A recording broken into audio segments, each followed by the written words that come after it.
Okay, coming in at number 6 up to 5. Depending on what part of the world you're from, the song is called Caribbean Queen from Billy Ocean. Um, it was, of course, released as actual European Queen, No More Love on the Run, but of course, Caribbean Queen, I guess, sold more on the other side of the Atlantic. So there you go. There was also a version out called African Queen, somewhere, which, of course, done for stations. Well, you sell that in Africa.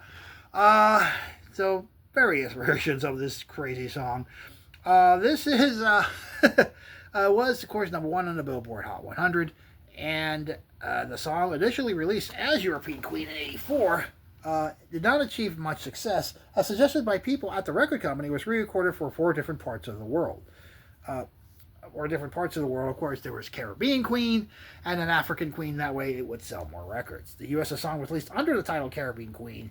It entered the Billboard 185, and of course, 10 weeks later, it hit number 1 and stayed there for 2 weeks.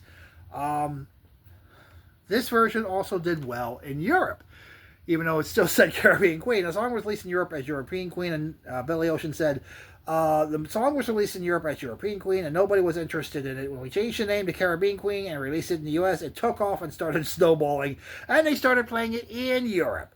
I guess they had more appeal as Caribbean Queen because Europe conjures up a vision of rain and snow and cold, but Caribbean sounds like the sunshine and blue skies. It's much more exotic. Of course it is. Here's the song up from 6 to 5, Billy Ocean, Caribbean Queen.